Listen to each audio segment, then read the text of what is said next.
Okay friends, once again welcome to the YouTube channel maroon बेर academy. आपको बहुत बहुत स्वागत है। आज हम आर्टिकल 31 अल्फ़ा की बात करेंगे, जो कि पार्ट थर्ड में आता है। इसमें क्या बोलता है? Saving of laws providing for acquisition of states etcetera. संपदाओं आदि के अर्जन के लिए उपबंध करने वाली विधियों की प्रावर्ती। यानी अर्जन किसके कौन करेगा? सरकार अर्जन करेगी। ठीक है, सरकार है, मान लो अर्जन कर रही है किसी। राइट टू प्रॉपर्टी पहले कहाँ हुआ करती थी? जो प्रॉपर्टी की राइट हुआ करती, किसी व्यक्ति के पास कोई भी प्रॉपर्टी है, उसके राइट्स कहाँ हुआ करते थे? आर्टिकल 19 के सब क्लॉज 1 के एफ में। इसमें क्या था? Provided the citizens the right to acquire, hold and dispose of property. यानी कोई भी व्यक्ति है, कोई भी भारत का नागरिक है, उसके पास जो भी प्रॉपर्टी है उसको किसी से प्रॉपर्टी एक्वायर कर सकता है। अपनी प्रॉपर्टी है तो उसको होल्ड कर सकता है या उसको बेच सकता है। वो सारी राइट्स उसकी भी थी। और ये राइट जो उससे वंचित करेगा उससे लिए वो सुप्रीम कोर्ट में जा सकता है, क्योंकि आर्टिकल 19(1) का एफ किसके अंदर आता है?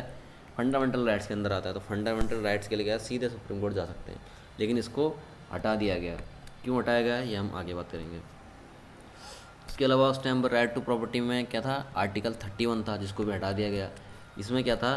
Compulsory acquisition of property. No person shall be deprived of his property except by authority of law. यानी जो भी लॉ की अथॉरिटी है उसके अलावा किसी व्यक्ति से उसकी प्रॉपर्टी नहीं छीनी जा सकती। इसको ओमिट कब किया गया? 44th अमेंडमेंट एक्ट 1978 में इनको अब हटा दिया गया। ठीक है, विद इफेक्ट फ्रॉम 20 जून 1979। और आर्टिकल 31 क्या था? Both citizens and non citizens के लिए था। ये सिर्फ सिटीजन्स के लिए था। ठीक है, तो आगे देखते हैं राइट टू लॉ। अब क्या हुआ? आर्टिकल जो 19(1) का सब क्लॉज एफ था और आर्टिकल 31 था, जिसमें प्रॉपर्टी में जिसमें लोग काफ़ी घमंड करते थे, उसको हटा के राइट टू प्रॉपर्टी किस में दे दिया गया? आर्टिकल 300 अल्फ़ा, यानी आर्टिकल 300 अल्फ़ा में इसको डाल दिया गया और राइट टू लॉ बना दिया गया। पहले क्या था? एक फंडामेंटल राइट था, फंडामेंटल राइट से हटा के उसको राइट टू लॉ बना दिया गया। ऐसा क्यों बना दिया गया? क्योंकि कई जमींदार ऐसा हुआ करते थे, ये जब जस्ट आज़ादी के टाइम की बात है, अंग्रेज़ों के जो चापलूस हुआ करते थे, बहुत ज़्यादा ज़मीन हुआ करती थी उनकी। तो मान लो एक के पास बहुत ज़्यादा ज़मीन है और कई गरीब हैं जिनके पास रहने के लिए कुछ नहीं है या दूसरों के उसमें पल रहे हैं, तो ये भी उचित चीज़ नहीं है ना। इसलिए क्या है, सरकार ने जन कल्याण के लिए ये काम किया और इसको फंडामेंटल राइट से हटा के राइट टू लॉ में लाया। अब आर्टिकल 300 अल्फा में क्या है? Persons not to be deprived of property except by authority of law. ठीक है, no person shall be deprived of his property except by authority of law. यानी लॉ के अलावा इसको न्याय में रहते हुए भी किसी पर्सन को उसकी ज़मीन से वंचित किया जा सकता है। अब लॉ क्या बनाया गया आगे बता करेंगे। ये भी 44th अमेंडमेंट एक्ट 1978 में लाया गया। आगे देखते हैं। अब हम बात करते हैं आर्टिकल 31 तो हट गया, तो आर्टिकल 31 अल्फ़ा ब्रेवो चार्ली लाए गए, बाद में लाए गए, ताकि इसमें क्या है, सरकार जो भी स्टेट है उसको ये अधिकार दे सके कि किसी व्यक्ति से वो ज़मीन ले सके जन कल्याण के लिए। और जो व्यक्ति है जिसके पास वो ज़मीन है वो सीधे सुप्रीम कोर्ट ना जाए, क्योंकि लॉ के अंडर ही वो ज़मीन ली जा रही है, उससे जन कल्याण के लिए ली जा रही है, जन कल्याण के लिए उसको ली जा रही है। और उसमें क्या हुआ करता था? कोई भी ज़मीन है, किसी के जमींदार के पास बहुत सारी ज़मीन है, तो कई स्टेटों ने क्या किया? सीलिंग लाया। सीलिंग मतलब अपर लिमिट। यानी मैं मान लो हरियाणा में रहता हूँ, एग्जाम्पल तो क्या है, 25 एकड़ ज़मीन से ज़्यादा मेरे पास नहीं होनी चाहिए। उत्तराखंड में रहता हूँ, मान लो उन्होंने 15 एकड़ कर दिए, तो 15 एकड़ से ज़्यादा नहीं होनी चाहिए। गुजरात में मान लो उन्होंने 10 एकड़ कर दी, तो 10 एकड़ से ज़मीन से ज़्यादा नहीं होनी चाहिए। उससे ज़्यादा ज़मीन होगी तो सरकार उसको लेके जन कल्याण के लिए या गरीब लोगों में बांट सकती है। तो आर्टिकल 31 अल्फ़ा की आवाज़ हम बात करेंगे। आर्टिकल 31 अल्फ़ा ऐड किया गया फर्स्ट अमेंडमेंट 1951 से। ये इसमें क्या है, 5 लॉ जो हैं इसके अंडर उनको प्रोटेक्ट करती है कि उनको उसके लिए क्या है, कोई भी व्यक्ति उसके लिए सुप्रीम कोर्ट नहीं जा सकता है कि उसके बेसिक राइट छीन दिए गए हैं। इसमें क्या है, not with standing anything contain in article 13।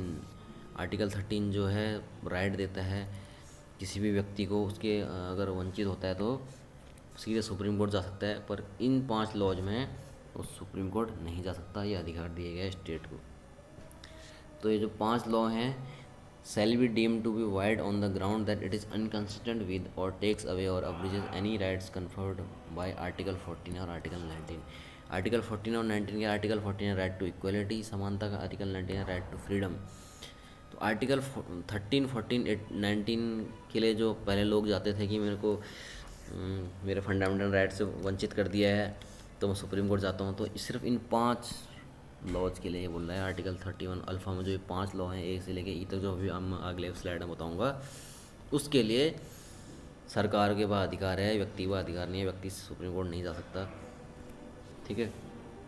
इसमें हिंदी में देखें तो अनुच्छेद 13 में अतिरिक्त किसी बात के होते हुए भी क या ङ, जो ये 5 लॉ है उनके लिए उपबंध करने वाली विधि इस प्रकार पर शून्य नहीं समझी जाएगी। शून्य नहीं समझ, पहले उसको क्या था कि शून्य हो जाएगी, जो फंडामेंटल राइट वॉलेट करेगी वो न्याय शून्य हो जाएगा, पर यहाँ शून्य नहीं होगा कि वह अनुच्छेद 14 या अनुच्छेद 19 द्वारा प्रदत्त अधिकारों में से किसी से अंशंकन है या छीनती है, न्यून करती है। आगे देखते हैं इसमें जो 5 लॉ मैंने बताए थे। फर्स्ट बात करते हैं पहले वाले की, अल्फ़ा क्या बोलता है, acquisition bye the state of any state, यानी राज्य द्वारा कोई भी प्रॉपर्टी एक्वायर करने के लिए यानी लेने के लिए कोई भी स्टेट यानी कोई भी property or of any rights therein or the extinguishment or modification of any such right, यानी कोई भी अधिकार हैं उस प्रॉपर्टी से लेके उसको सरकार ले सकती है, उसमें बदलाव कर सकती है। किसी संपदा के या उसके किन्हीं अधिकारों के राज्य द्वारा अर्जन के लिए या किन्हीं ऐसे अधिकारों के निर्वापन या उसमें परिवर्तन के लिए। अब मान लो किसी की ज़मीन है, उसकी ज़मीन से अगर मान लो रोड निकल रही है, वो बोल रहा है कि मैं ज़मीन नहीं दूंगा सरकार को, पर वो जन कल्याण के लिए है। रोड बेसिक रिक्वायरमेंट है, कहीं हॉस्पिटल बनाना है, तो जो बेसिक चीज़ें हैं वो उसके लिए अगर वो बोल रहा है कि नहीं ये तो मेरी ज़मीन है मैं नहीं करूँगा, तो सरकार इससे काम करवा सकती है जन कल्याण के लिए। ठीक है। बी में बोलता है the taking over of the management of any property, यानी किसी भी प्रॉपर्टी का उसको मैनेजमेंट सरकार ले सकती है लिमिटेड पीरियड के लिए। ठीक है। Public interest or in order to secure the property management of the property, या तो जनहित में पब्लिक इंटरेस्ट के लिए, या क्या है उसका प्रॉपर मैनेजमेंट हो गया। यानी इंडिपेंडेंट के बाद क्या है, कोई भी किसी के पास बहुत ज़्यादा प्रॉपर्टी हुआ करती थी, उसकी सही से मैनेजमेंट नहीं हुआ करती थी और उसमें क्या है गरीबों का शोषण हुआ करता था, इसलिए क्या है ये नियम लाए गए। हिंदी में देखा तो किसी संपत्ति का प्रबंध लोकहित में या उस संपत्ति का उचित प्रबंध सुनिश्चित करने के लिए उद्देश्य से परिसीमित अवधि के लिए राज्य द्वारा के लिए जाने के लिए। ठीक है। थर्ड लॉ क्या है, द अमालगमेशन ऑफ टू और मोर कॉर्पोरेशन, यानी अमालगमेशन मतलब मिला देना, 2 या 3 को एक साथ मिला देना, either in the public interest में या in order to secure the proper management of any state corporation. Hindi में देखें तो 2 या अधिक निगमों को लोकहित में या उन निगमों में से किसी का उचित प्रबंध सुनिश्चित करने के लिए, यानी सही प्रबंध नहीं हो रहा है, सही मैनेजमेंट नहीं हो रहा है, उसके उद्देश्य से सम्मिलित करने के लिए उनको आपस में मिला सकती है। डी में क्या लॉ है, the extinguishment or modification of any rights of managing agent, किस किसके मैनेजिंग एजेंट्स सेक्रेटरी हैं, जो भी ट्रेजरी हैं, कोषाध्यक्ष हैं, मैनेजिंग डायरेक्टर हैं, मैनेजर्स हैं किसी कॉरपोरेशन के, या कोई शेयर होल्डर्स के जो अधिकार हैं उनको ख़त्म कर सकती है, रद्द कर सकती है, या मॉडिफाई यानी बदल सकती है। निगमों के प्रबंध अभिकर्ताओं, सचिवों, कोषाध्यक्षों, प्रबंध निदेशकों या प्रबंधकों के किन्हीं अधिकारों या उनके शेयरधारकों के मत देने के किन्हीं अधिकारों के निर्वापन करना या उनमें परिवर्तन के लिए उसको अधिकार देती है सरकार को। ई में क्या है, the extinguishment or modification of any rights, कोई भी अधिकार by the virtue of any, कोई भी एग्रीमेंट में कोई अधिकार है, लीज कोई लाइसेंस बना हुआ है, और the purpose of searching of वेनिंग any material mineral oil, कोई भी मिनरल ऑयल निकालना है कहीं से, और द प्रीमेच्योर टर्मिनेशन और cancel of any such agreement, कोई भी एग्रीमेंट बनाया, लीज बनाया, लाइसेंस बना हुआ है, किसी को व्यक्ति को मिला है क्या उसकी ज़मीन से, वो तो कभी भी रद्द किया जा सकता है सरकार द्वारा। किसी खनिज या खनिज तेल की खोज करने या उसे प्राप्त करने के प्रयोजन के लिए किसी करार, कोई भी करार है, पट्टा है, अनुज्ञप्ति के आधार पर उद्भूत होने वाले किन्हीं अधिकारों के निर्वापन या उनमें परिवर्तन के लिए, या किसी ऐसे करार, पट्टे, अनुज्ञप्ति को समय से पहले समाप्त करने या रद्द करने के लिए। ठीक है। अब ये 5 लॉ खत्म होते हैं, आगे देखते हैं क्या लिखा, provided that where such law is a law made by the legislature of a state, यानी कोई स्टेट लेजिस्लेचर से बनाया हुआ कोई लॉ है तो उसके जो प्रोविजंस हैं उस आर्टिकल्स में वो तब तक अप्लाई नहीं होंगे जब तक कि वो लॉ राष्ट्रपति द्वारा स्वीकृत न किया जा सके। हिंदी देते हैं, परंतु जहाँ ऐसी विधि किसी राज्य के विधानमंडल द्वारा बनाई गई विधि है, वहाँ उस अनुच्छेद के उपबंध उस विधि को तब तक लागू नहीं होंगे जब तक ऐसी विधि को राष्ट्रपति के विचार के लिए आरक्षित रखी गई है, उसकी अनुमति प्राप्त नहीं, राष्ट्रपति की अनुमति प्राप्त होना अनिवार्य है। आगे देखते हैं, आगे इन्हें दे रखा है कि कोई भी व्यक्ति है, ठीक है, provided that where any law makes any provision for the acquisition of by the state और any state and where any land comprise there is held by a person under his personal cultivation, यानी personal cultivation के लिए किसी व्यक्ति ने ज़मीन रखी है कि अपना मैं खेती कर लूँगा, shall not be lawful for the state to acquire any portion of such land as within the ceiling limit, यानी जो मैंने सीलिंग लिमिट की बात की थी 25 एकड़ की, मान लो सीलिंग लिमिट है, किसी व्यक्ति के पास 23 एकड़ ज़मीन है, यानी सीलिंग लिमिट से कम है, यानी वो रख सकता है, पर सरकार को कोई ऐसा स्ट्रक्चर बनाना है, बिल्डिंग बनाना है, ऐसा कुछ ज़रूरी उसमें एक्वायर करना बहुत ज़रूरी है, तो उसको सरकार उसको लेना चाह रही है, तो सरकार उसको तब तक नहीं ले सकती जब तक सरकार उसको कंपनसेशन नहीं देगी, और किस रेट में नहीं देगी, उस टाइम जो मार्केट वैल्यू चल रही है उससे कम नहीं दे सकती सरकार, अगर उससे ज़्यादा उसको उतना या उससे ज़्यादा उसको दे रही है तो तब एक्वायर कर सकती है सरकार, ठीक है। ये हिंदी में दिया है वैसे।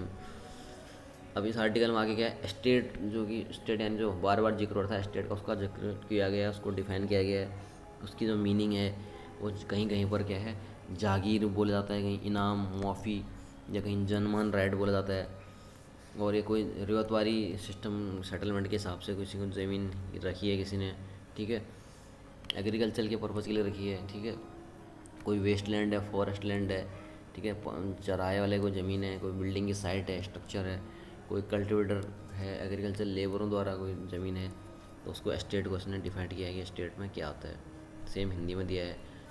आगे इसने राइट्स, जो हम राइट्स बोलते थे, कोई भी शेयर होल्डर है, कोई भी प्रॉपर्टी के राइट्स हैं, उसके बारे में हम बात करते थे, इसमें उसने बताया कि वो राइट्स किसके हैं, प्रोप्राइटर के हैं, सब प्रोप्राइटर के हैं, अंडर प्रोप्राइटर के हैं, टेन्योर होल्डर के हैं, रैत और अंडर रैत के हैं, ठीक है। सेम उसको हिंदी में भी दिया है। अधिकार पद के अंतर्गत क्या क्या आता है, किसी संबद्धा के संबंध में किसी स्वत्वाधारी, उपसत्वाधारी, अवरसत्वाधारी, बुद्धि निर्धारक, रैत, अवर रैत या अन्य मध्यवर्ती में निहित कोई अधिकार और भू राजस्व के संबंध में कोई अधिकार या विशेषाधिकार होंगे, ठीक है। अधिकार कौन से होंगे इसने डिफाइन किया है। तो यहाँ पे वीडियो समाप्त होती है। आर्टिकल 31 जो हट चुका उसके बारे में जिक्र किया हमने, आर्टिकल 19 सब क्लॉज 1 का एफ जो हट चुका उसके बारे में जिक्र किया, साथ ही साथ आर्टिकल 31 अल्फ़ा बराबर 40 जो लाए गए उनके बारे में जिक्र किया।